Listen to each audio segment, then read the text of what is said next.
నారాయణ రెడ్డి గారు చెప్పినట్టుగా దీంట్లో మేము చూస్తూ ఉంటే అందరికీ కూడా ఒకసారి గమనిస్తే మెరిటోరియస్ స్టూడెంట్స్ వాళ్ళ ఫస్ట్ ఆప్షన్ గవర్నమెంట్ మెడికల్ కాలేజ్లో అడ్మిషన్ కోసం ట్రై చేస్తారు. ఎందుకంటే గవర్నమెంట్ హాస్పిటల్స్కి అటాచ్డ్తో ఉన్నటువంటి కాలేజెస్లో ఉంటుంటే ఎక్స్పోజర్ ఎక్కువ ఉంటుంది, పిల్లలకి అవకాశం ఎక్కువ ఉంటుంది, ఫ్లోటింగ్ ఎక్కువ ఉంటుంది, నేర్చుకోవడానికి చాలా అవకాశం ఉంటుంది. కాబట్టి ఫస్ట్ ప్రిఫరెన్స్ మీరు చూస్తే బాగా చదువుకున్నటువంటి వాళ్ళు, ఫస్ట్ ర్యాంక్లో ఉన్న వాళ్ళు ఫస్ట్ ఆప్షన్ గవర్నమెంట్ మెడికల్ కాలేజ్కి వెళ్తారు. తర్వాత డబ్బు కట్టుకొని ప్రైవేట్ వాటికి వెళ్ళేవాడు వెళ్తాడు, వేరే సంగతి. మెరిటోరియస్ స్టూడెంట్ ఫస్ట్ వచ్చేది దీన్ని. కాబట్టి గవర్నమెంట్ రంగాలు మనం తెచ్చుకోవడం ద్వారా ఖచ్చితంగా పిల్లలకి మంచి భవిష్యత్తు ఇచ్చిన వాళ్ళం అవుతాం, పేదవాడికి మంచి వైద్యం ఇచ్చిన వాళ్ళం అవుతాం అని చెప్పి తెలియజేస్తూ, మరి అలాగే తర్వాత జయరావు గారిని కూడా జయరావు గారిని మాట్లాడాల్సింది కోరుకుంటాను.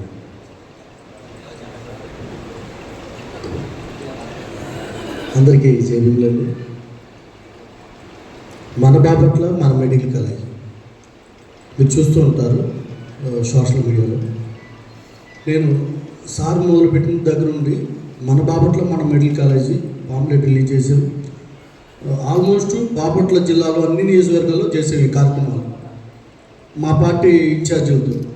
అదేవిధంగా మా స్టేట్ కమిటీ మీటింగ్లో, జిల్లా అధ్యక్షుల మీటింగ్లో నేను మా స్టేట్ కమిటీ మా అధ్యక్షులకు ఒకటే చెప్పాను, ఇది మెడికల్ కాలేజీ ఈ కూటమి ప్రభుత్వం ప్రైవేటు వ్యవస్థలో ప్రైవేటు వాళ్ళ చేతిలోకి అప్పచేయడానికి చూస్తుంది.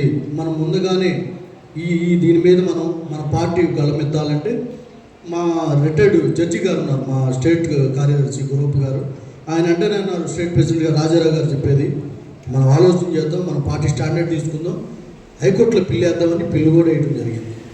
అదేవిధంగా నిన్న 23వ తారీఖున అన్ని జిల్లాల 10 జిల్లాల హెడ్ క్వార్టర్లో మా స్టేట్ కమిటీ పిలుపునిచ్చింది ధర్నా చేయమని, ప్రతి 3 జిల్లాల్లో కలుపుకొని హెడ్ క్వార్టర్లో చేయమని.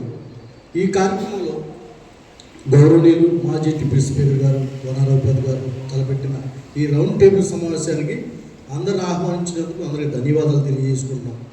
ఇది మన బాపట్ల మన మెడికల్ కాలేజీ. మనిషికి 2 కళ్ళు, ఒక కన్ను పోయిన గుడ్డివాడు అంటాడు. మనకి జిల్లా ఎంత ముఖ్యమో మెడికల్ కాలేజీ కూడా అంతే ముఖ్యం.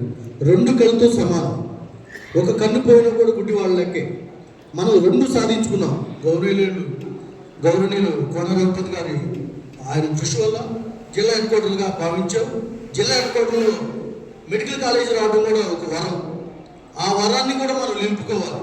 ఈ రోజున కోనరావుపతి గారికి, బహుజన సమాజ్ పార్టీకు, అన్ని పార్టీలకు కాదు, ఈ బాధ్యత ఇప్పుడు ప్రెసిడెంట్ ఉన్న ఎమ్మెల్యే గారు కూడా తీసుకోవాలి. బాపట్ల జిల్లాలో ఎవరైతే ఎమ్మెల్యేలు ఉన్నారో, ఎవరైతే మంత్రులు ఉన్నారో వారు కూడా బాధ్యత ఉంది. ఇక్కడ ఈ ప్రజలు ప్రాతినిధ్యం ఇచ్చి ఎమ్మెల్యేగా పంపించారు, ఎంపీగా ఇచ్చారు, మంత్రిగా ఇచ్చారు. మరి ఈ ప్రజలకి సమాధానం చెప్పాల్సిన బాధ్యత లేదా? ఎక్కువ మంది ప్రజలు, జిల్లాలో ఎక్కువ మంది ప్రజలు 90% ప్రైవేటు పరంగా వద్దు, ప్రభుత్వ నిధులతో ఈ మెడికల్ కాలేజ్ నిర్మించాలని 90% ప్రజలు కోరుకుంటున్నారు. ఈ 90% ప్రజలు కోరికలు పరిగణలో తీసుకోవాల్సిన బాధ్యత స్థానిక ఎమ్మెల్యే గారికి లేదా, మంత్రి గారికి లేదా, ఎంపీ గారికి లేదా? నేను ఒకే డిమాండ్ చేస్తున్నా బహుజన సమాజ్ పార్టీ, ఈ ప్రజలకి ఉచిత వైద్యం, కార్పొరేట్ స్థాయిలో ఉద్యోగం దూరం చేస్తున్న ఈ ప్రభుత్వాన్ని మీరు నిలదీయడానికి మీకు ధైర్యం చాలదా? నైతిక బాధ్యతతో మీరు రాజీనామా చేయాలి. మీరు రాజీనామా చేసి ప్రజాక్షేత్రంలో రావాలి. బహుజన సమాజ్ పార్టీ డిమాండ్ చేస్తుంది. కొన్ని కార్యక్రమాలు ప్రజలకి నచ్చిన విధానాలు ప్రభుత్వం చేపడుతుంటే స్వచ్ఛందంగా ఎమ్మెల్యేలు, ఎంపీలు రాజీనామా చేసిన పరిస్థితులు మన రాష్ట్రంలో చూసాం. ప్రజల శ్రేయస్సు ముఖ్యమా?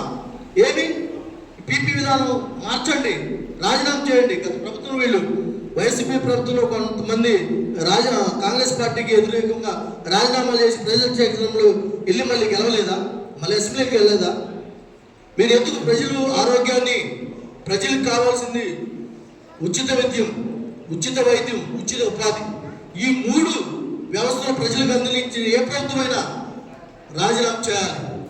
ఏ ప్రభుత్వాలైనా ప్రజలకు సమాధానం చెప్పాలి. బహుజన సమాజ్ పార్టీ ఈ విషయంలో ప్రతి విషయంలో నిరసన వ్యక్తం చేస్తుంది, ర్యాలీలు చేస్తుంది, ధర్నాలు చేస్తుంది. బహుజన సమాజ్ పార్టీ ఏదైతే వైఎస్ఆర్ కాంగ్రెస్ పార్టీ తీసుకున్న నిర్ణయానికి మద్దతుగా బహుజన సమాజ్ పార్టీ జిల్లా స్థాయిలో మద్దతు ఇస్తుంది, నియోజకవర్గ స్థాయిలో మద్దతు ఇస్తుంది, రాష్ట్ర స్థాయిలో మద్దతు ఇస్తుందని బహుజన సమాజ్ పార్టీ తరఫున ఈ అఖిలపక్ష మీటింగ్ పెట్టిన పెద్దలకి బహుజన సమాజ్ పార్టీ తరఫున ధన్యవాదాలు తెలియజేసుకుంటూ హామీ ఇస్తున్నాం. ఈ విషయంలో ధర్నాలకైనా బంధుకైనా సహకరిస్తామని. అదేవిధంగా మొన్న నేను పేపర్ స్టేట్మెంట్ ఇచ్చాను. మెడికల్ కాలేజీ విషయంలో ప్రైవేట్ పరంగా తీసేసి ప్రభుత్వ పరంగా చేయాలి. ప్రైవేట్ పరంగా చేసే విషయంలో నా ప్రాణం త్యాగానికి నేను సిద్ధపడతాను. నిరాహార దీక్షగా కూర్చుంటాను. పొట్టి శ్రీరాములు గారి ఆదర్శం తీసుకొని నిరాహార దీక్ష కూర్చుంటానని నేను ప్రజలకి మొన్నే నేను స్టేట్మెంట్ ఇచ్చాను. ఈ సందర్భంగా మరొకసారి పెద్దలకు ధన్యవాదాలు తెలియజేసుకుంటున్నాను. జై భీమ్, జై భారత్.